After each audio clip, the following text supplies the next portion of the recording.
Dans la vie, il arrive que certaines personnes, par leur attitude ou leur façon de penser, nous freinent sans que nous en soyons toujours conscients. Elles polluent notre esprit et nous empêchent de progresser. Pourtant, pour atteindre nos objectifs et réaliser notre plein potentiel, il est parfois nécessaire de s'éloigner de ces influences négatives et de cultiver une mentalité différente. Ce changement de perspective, cette nouvelle attitude, est ce qui nous permet de conquérir ce que la vie a de meilleur à nous offrir. Aujourd'hui, nous allons explorer pourquoi il est crucial de nourrir notre esprit avec les bonnes formations et de développer une mentalité de leadership pour véritablement transformer notre vie. Avant de plonger dans le sujet, n'oubliez pas de vous abonner à la chaîne et d'activer la cloche de notification pour ne manquer aucun de nos contenus inspirants.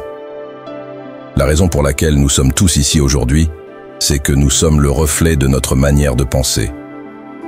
Prenons un exemple. Un lion voit un éléphant et, dans son esprit, il ne pense qu'à une chose, un repas. Pourtant, l'éléphant est 10 fois plus grand, probablement 50 fois plus lourd et beaucoup plus puissant. Un seul coup de patte pourrait tuer le lion. Mais lorsqu'il regarde l'éléphant, le lion ne voit ni la taille, ni le poids, ni la force. Il voit uniquement un repas. Il est convaincu qu'il peut le manger et agit en conséquence. La taille de l'éléphant ne l'effraie pas. Ce qui le pousse à agir, c'est sa conviction intérieure. Parce qu'il croit pouvoir manger l'éléphant, il attaque. Voici un autre mystère fascinant. L'éléphant, bien plus grand, plus fort, plus puissant et plus lourd que le lion, pense différemment. Lorsqu'il voit le lion, un seul mot lui vient à l'esprit: danger. L'éléphant est dominé par sa façon de penser. Il se perçoit comme une proie. Et en conséquence, sa taille, sa force et sa puissance deviennent inutiles. C'est sa mentalité qui détermine son comportement. Peu importe combien vous êtes grand, intelligent ou combien de diplômes vous avez, c'est votre esprit qui vous maintient dans vos limites.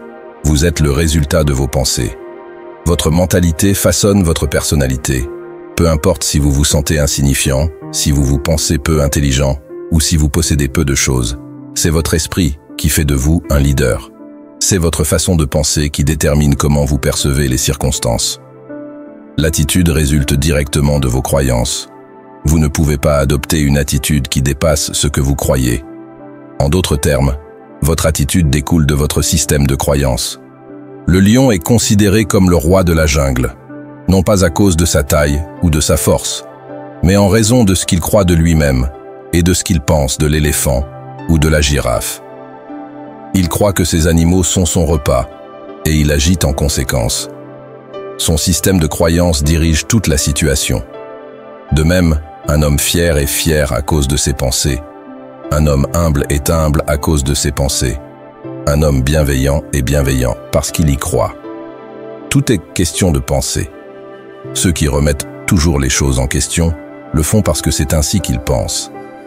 Jésus a dit aux Juifs qui l'entouraient: « Pourquoi pensez-vous ainsi? Pourquoi ces pensées s'élèvent-elles dans vos cœurs ?» Les pensées qui leur venaient étaient les mauvaises, et il leur a demandé pourquoi ces pensées s'élevaient en eux.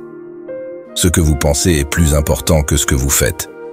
Si vous voulez changer, vous devez commencer par transformer votre mentalité. Ma voiture est une véritable salle de séminaire mobile. J'achète des piles de CD d'intervenants comme Brown, Tim Reb et d'autres que je mets dans ma voiture. Chaque fois que je conduis, je nourris constamment mon esprit. Chacun d'entre vous ici aujourd'hui est une graine envoyée sur cette planète pour produire un arbre et servir le monde. Mes parents nous aimaient profondément et nous les aimions également. Nous venions d'une grande famille, mais nos ressources étaient limitées. Les opportunités autour de nous étaient souvent négatives. Il y avait des bars, des alcooliques et d'autres influences défavorables. Mais je me souviens que mes parents, même dans cette situation difficile, nous disaient des choses qui façonnaient notre système de croyance. Ils nous répétaient: « Tu peux accomplir tout ce que tu veux, mon fils. » Même quand je dormais par terre, ils travaillaient sur notre système de croyance. Ils nous enseignaient la Bible, et peu importe ce que vous en pensez, c'est elle qui a fait de moi ce que je suis aujourd'hui. Si vous vous dites un jour « Je veux changer ma façon de penser », sachez que le seul véritable moyen de réaliser ce changement est d'adhérer à la parole de Dieu.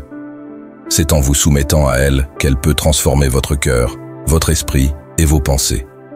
Offrez à Dieu non seulement votre cœur, mais aussi votre esprit et votre intelligence. Laissez-le vous guider, car il nous dit « Offrez vos corps en sacrifice vivant, saint et agréable à Dieu. C'est là le culte raisonnable que vous devez rendre. » Il ajoute « Ne vous conformez pas à ce monde, mais soyez transformés par le renouvellement de votre intelligence. » La Bible m'a aidé à devenir ce que je suis aujourd'hui, car elle a façonné ma manière de penser. Comme le dit Éphésiens 3:20, « À celui qui peut faire, par la puissance qui agit en nous, infiniment au-delà de tout ce que nous demandons ou pensons, à lui soit la gloire. » Grâce à ma foi et à ce système de croyance, je suis passé d'un élève médiocre à un étudiant brillant en seulement un semestre. Personne ne peut dépasser les limites de sa propre croyance. Si vous voulez vivre au-delà de ce que vous êtes aujourd'hui, il est essentiel de changer votre façon de croire. Votre vie est le reflet de ce que vous pensez qu'elle doit être. Gardez ton cœur plus que tout, car de lui viennent les sources de la vie. Si vous n'aimez pas ce que vous êtes devenu, changez votre façon de penser. Ce qui m'a permis de passer de la pauvreté à l'aisance, c'est cette simple vérité. Il faut d'abord changer sa perception de soi. Ce changement commence par un système de croyance. Il faut développer un sens profond de la valeur de votre existence. Ne laissez pas votre esprit se figer dans les limitations du passé. Renouvelez-le par la parole de Dieu et acceptez de penser comme lui. Vous seriez étonné du changement que cela provoque. La société peut vous faire croire que vous êtes juste un numéro, un simple rouage dans un système. Mais ce n'est pas vrai. Vous êtes né pour accomplir quelque chose de grand et de significatif. Croyez-le profondément, car la croyance a un pouvoir immense. Elle peut transformer la réalité, comme un éléphant se soumet au lion, même quand il en a la force de résister. Il y a des personnes dans votre vie qui sont toxiques et qui polluent votre esprit. Tant que vous restez entouré d'elles, vous ne progresserez jamais. Avez-vous remarqué que ceux qui n'ont aucune ambition veulent souvent vous tirer vers le bas? Ceux qui ne font rien veulent vous empêcher d'avancer. Parfois, il est nécessaire de prendre du recul, même vis-à-vis de ses meilleurs amis, pour se développer. Si vos proches vous retiennent, il est temps de vous en éloigner. Les personnes qui vous poussent à poser les bonnes questions vous aident à grandir, mais beaucoup autour de vous sont formés pour vous limiter. Quand vous décidez de sortir des sentiers battus et de dépasser vos limites, attendez-vous à rencontrer des résistances.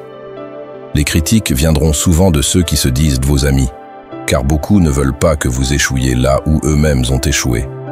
Leur environnement social cherche à vous intimider pour vous faire rester à votre place. Si vous n'introduisez pas la parole de Dieu dans votre esprit, et si vous ne l'étudiez pas, qu'est-ce qui se passera? Vous laisserez place aux mauvaises herbes spirituelles. Vous vous nourrirez d'informations du monde, politique, affaires. Mais ces connaissances n'apporteront aucune nourriture spirituelle. Elles affaibliront vos défenses.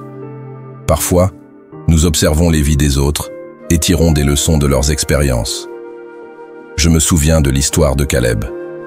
Ce dernier n'avait pas peur des obstacles. Lorsqu'ils sont allés voir la terre promise, d'autres ont dit à Moïse « Nous nous voyons comme des sauterelles devant eux », sans jamais avoir parlé aux géants pour savoir ce qu'ils en pensaient réellement. Ils se sont vus à travers leurs propres insécurités. Laissez-moi vous dire une chose. Vous vous percevez comme vous croyez être. Si vous vous considérez comme insignifiant, alors vous agirez comme tel. Croyez-vous que l'éléphant se perçoit comme un repas pour un chat? Non. Il a une force et une puissance qui le rendent invincible face à ce danger. La pauvreté, tout comme la prospérité, naît d'une mentalité. Caleb et Josué, cependant, avaient une attitude différente.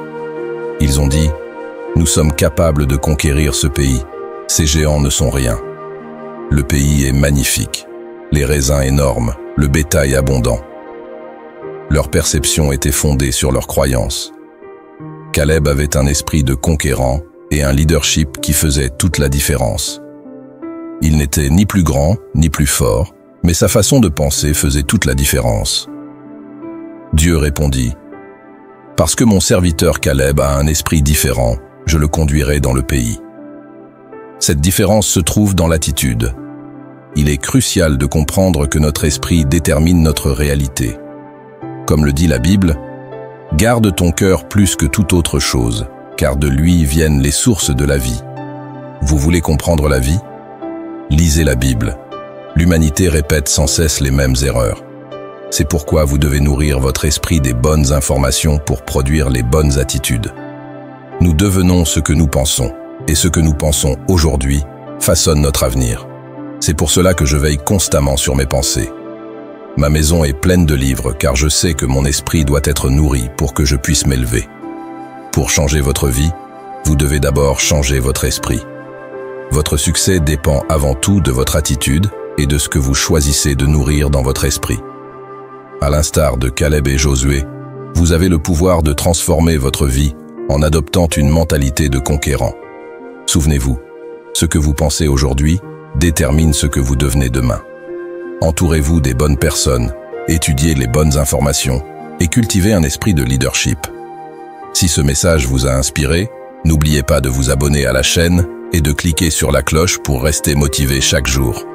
Ensemble, élevons nos pensées et atteignons de nouveaux sommets.